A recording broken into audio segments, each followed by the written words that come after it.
Muchísimas gracias por continuar con nosotros en este lunes.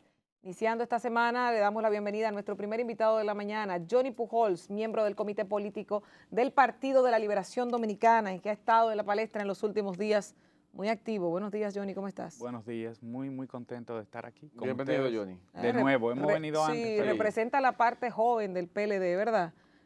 Y Bueno, sí. sí, Ya me falta un chin de cabello, pero eso no tiene que ver. Hay peluca que ponen. La Una parte peluquita. Hay otros que tienen demasiado cabello y no Sí. son nada jóvenes. Johnny, vamos a empezar con uno de los temas que tú mismo estabas encabezando la semana pasada. El PLD hacía una solicitud de interpelar a la directora de Supérate, Gloria Reyes, y al exdirector de INAVIE, del Instituto Nacional de Bienestar Estudiantil, Cecilio Rodríguez. Cuéntanos de esto y sobre todo cómo va el proceso.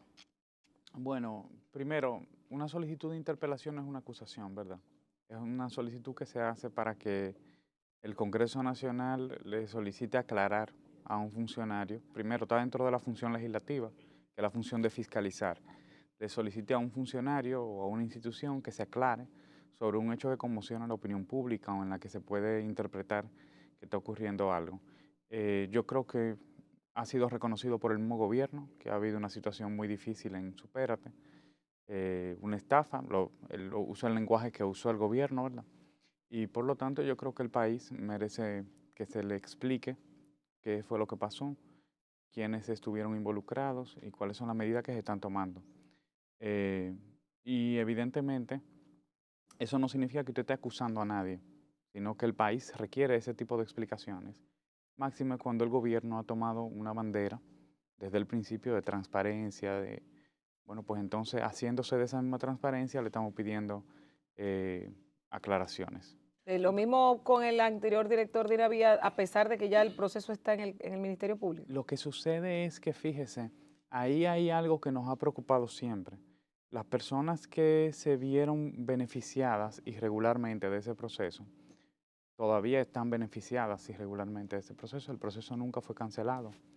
Hubo una destitución de un funcionario precisamente por irregularidades comprobadas. Hay resoluciones ya de la DGCP diciendo que hubo irregularidades, pero el proceso se mantuvo y los contratados se mantuvieron contratados y los afectados se mantuvieron afectados. O sea que es como si se dice, mire, eso se hizo mal, pero lo vamos a dejar mal.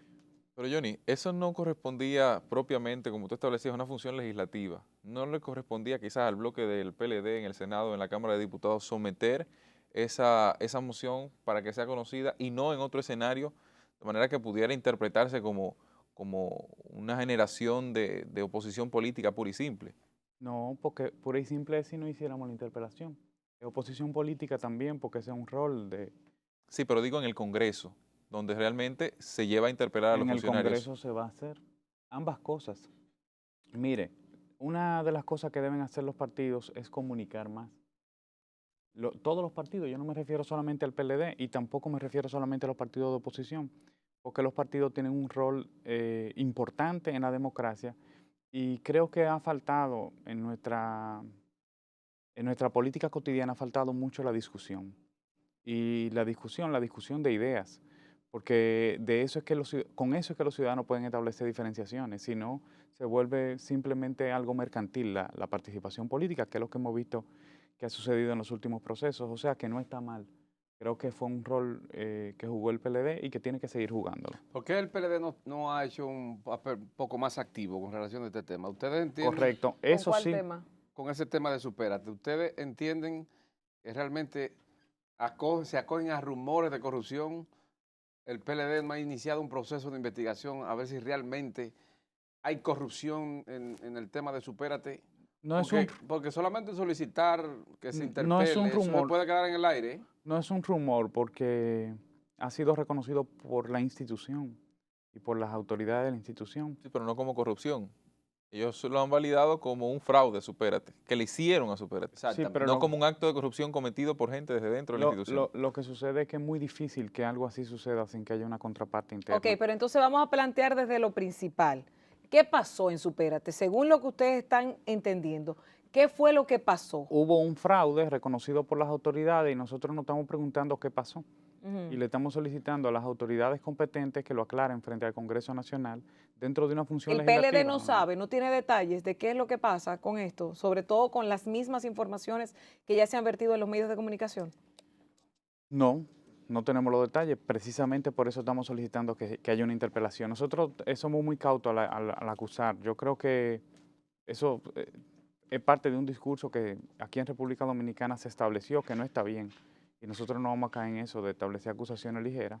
Simplemente quisiéramos que haya aclaraciones al respecto. Y sí entendemos que es una situación grave porque al final, cuando estamos hablando de una estafa de 300 millones de pesos en los programas de solidaridad, lo que estamos diciendo es que se le está quitando de los bolsillos a la gente que menos tiene, a la gente que más lo necesita. Y yo creo que eso es algo gravísimo con lo que todos deberíamos estar muy enojados e indignados. Y quisiéramos que se aclare lo mejor posible. Johnny, hay 44 miembros del comité político ya y dicen que hay 5 que se van. 40. Ayer Leonel le vació el PLD a ustedes. 45. Se le fue un diputado, Rafael Castillo, con 3 regidores y se le fue con todos los equipos políticos. Ayer en Los Minas hubo un acto masivo. Sí. ¿Qué pasa con el PLD? Bueno, eso es un asunto de apreciación. Usted lo aprecia así, pero yo no lo veo de esa manera. Mire, el partido que se está llevando un diputado es el partido que no lo sacó. Es decir, que en su boleta no puede, teniendo mucha gente talentosa, mucha gente que ya era diputado, cuando aspiraron en la boleta de ese partido, perdieron. Y se llevan los del PLD porque el PLD sí tiene 61. Entonces, se fue uno, nosotros lamentamos que se haya ido. ¿Miembro del comité político ya? Sí, también se fue un miembro del comité político.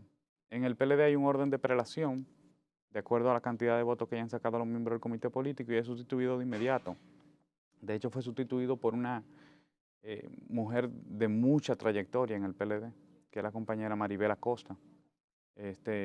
Y siguen habiendo 45 miembros en el comité político, no va a cambiar Johnny, mucho. se ha hablado de un clima de desconfianza en el comité político y en las discusiones que ahí se plantean. Tú eres miembro de esa entidad del Partido de la Liberación Dominicana, por lo que me gustaría escuchar cómo están siendo las discusiones a lo interno del PLD en ese escenario. Digo que el clima de desconfianza precisamente por lo que se rumorea de que hay personas que podrían abandonar el comité político del PLD y por ende pasar a la Fuerza del Pueblo como organización de oposición en estos momentos. Sí, bueno, esos son rumores. En el PLD no hay ningún clima de desconfianza. De hecho, el comité político nunca se había reunido con tanta frecuencia como lo está haciendo ahora. Nos estamos reuniendo más de una vez al mes.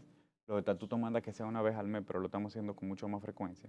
Precisamente por la carga de trabajo que hay con el tema de la LOE, de la línea organizativa y electoral, y con todo el trabajo que se está haciendo de cara al proceso que corren los aspirantes presidenciales. O sea, que hay mucho trabajo por delante y en el comité político no hay ninguna dificultad al ¿No respecto. será por temor que ustedes se están reuniendo más? No, más por tiempo ahora? trabajo, porque nosotros tenemos una responsabilidad con este país y eso implica una enorme cantidad de trabajo. Ustedes no se imaginan, bueno, supongo que sí se lo imaginan, pero ser miembro de la dirección de un partido como el PLD, ya sea del comité central o del comité político, implica para cualquiera que sea miembro dedicarle 20 o 30 o ¿Sabes 40 horas a la semana de trabajo. Que me suena una voz muy de consenso cuando tú hablas y con la serenidad que lo hacen? Y yo quisiera abordar el tema de la Junta Central Electoral y la decisión de no supervisar o no participar en ese proceso que ustedes quieren llevar a cabo el 16 de octubre de este año, que sería para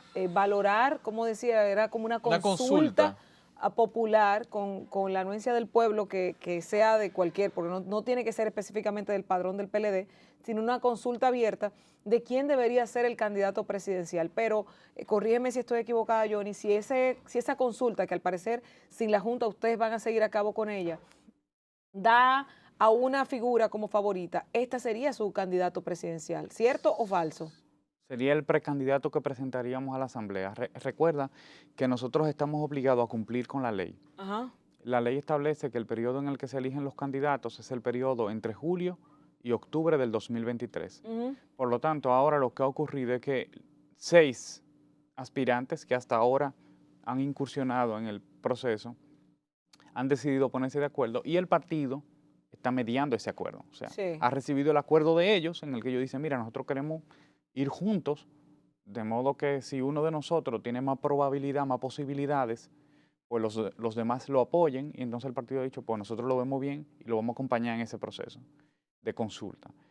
Pero cualquier miembro del partido que cumpla con las condiciones que están establecidas en el Estatuto y en la Constitución de la República puede participar en cualquier Sí, momento. pero si esa consulta se da el 16 de octubre próximo y sale cualquiera de ellos como favorito, ¿cuál sería el siguiente paso? Porque los otros 5 Entre que julio, están ahí no van a participar en ese proceso legal que ustedes mencionan también, sí pueden, si quieren, pero lo que quieren, pasa es que ellos decidieron no hacerlo. en un acuerdo que se De estableció. ellos, y contra eso no hay ninguna Entonces ley. ya ustedes estarían realizando unas primarias en este año. No, No. porque cualquiera tiene el derecho y tenemos que hacer una primaria en el 2023 para respetar y garantizar el derecho que tiene cualquiera de ¿Y presentarse. quién se va a presentar después de esa El consulta? que quiera. O sea, que irían a unas primarias con un solo, en caso de un solo pre. Igual que el PRM y la Fuerza del Pueblo, Sí. que irían con un solo Sí, también. pero ellos en este caso ya lo han decidido hace rato. No creo, porque estarían No. violando la ley. Yo no creo que hayan decidido. Ellos lo van a decidir en el 2023. Ustedes se sienten, digamos, Johnny, con la satisfacción del deber cumplido después de haber pasado 16 años consecutivos en la administración del Estado. Y digo esto porque la marca PLD parece que todavía mantiene un rechazo latente en parte de la población, acusaciones generalizadas, aun cuando los actos son individuales. ¿Y ustedes sienten qué a lo interno del PLD respecto a su paso por el Estado y a su futuro político en República Dominicana? Sí, yo creo que los PLDistas tenemos razones para sentirnos orgullosos del tipo de gobierno que hicimos. Hay una enorme cantidad de realizaciones que están vinculadas al trabajo del PLD y lo podemos citar por áreas. Nada más lo que se hizo en el tema educativo, garantizando que los niños tuvieran acceso a alimentación, es una gran revolución, es un gran cambio. Y el hecho de que se construyeran la misma cantidad de escuelas en los gobiernos del PLD que las que se habían hecho en 150 años de vida republicana, también es un gran paso. Todo el marco institucional de este país es distinto al que existía en 1995, muy distinto, y es un mejor marco ¿Y institucional. qué pasó entonces que provocó quizás la salida del PLD? Bueno, primero gobernamos 16 años, segundo cometimos errores. Hay que reconocer que cometimos errores. Uno de esos errores tal vez fue que dejamos de escuchar adecuadamente o atentamente a la clase media, que fue nuestro aliado mucho tiempo, y dejamos de prestarle atención. Y claro, porque nos concentramos en atender lo que más necesitaban. Nosotros habíamos ayudado a construir esa clase media y entendíamos que eso había sido suficiente. No lo estoy justificando, estoy explicando cómo lo hemos discutido, ¿verdad? Y entonces nos concentramos mucho en políticas sociales y dejamos de escuchar reclamos legítimos de la clase media. Creo que fue uno de los errores que cometimos y de eso se aprende también. Pocos de eso se aprende. PLDistas he escuchado que reconozcan de esa magnitud que han cometido errores. ¿Ustedes creen que el pueblo dominicano les dé la oportunidad de volver a gobernar en un futuro? Ustedes, algunos han dicho categóricamente que para el 2024 el PLD vuelve al poder. No sé qué opinión te merece eso. Yo estoy seguro que volvemos al poder. Primero, ¿En el 24? sí, sin dudas. Primero, porque hay una experiencia acumulada de parte. Yo estoy apoyando, por ejemplo, a Abel Martínez, una persona que tiene una carrera muy dilatada, que tiene una experiencia como legislador, que tiene una experiencia ejecutiva como en el gobierno municipal de una ciudad importante, que es la ciudad de Santiago, que lo va haciendo muy bien. Pero si usted mira a los otros aspirantes, también hay muchísima experiencia. O sea, y hay un equipo técnico que acompaña al PLD, que sabe hacer las cosas, que tiene capacidades, que ha construido en el gobierno, y yo creo que el pueblo dominicano puede aquilatar la diferencia en el estilo y la forma detallada con la que nosotros gobernamos y la forma como ha gobernado el PRM. Sobre las oportunidades, bueno, claro que sí, en democracia las oportunidades se dan, los errores se cometen y las oportunidades se dan. Era muy difícil que al PRM se le diera una oportunidad de nuevo. Y sin embargo, la tienen, ahí están gobernando. Porque fíjese, el gobierno del 78. Pero pasaron 16 años para que esa oportunidad se diera de nuevo. Sí, o 20, porque si tomamos desde cuando ganaron las elecciones. Pero si usted se da cuenta de lo que pasó entre 2000 y el 2004, no era para menos.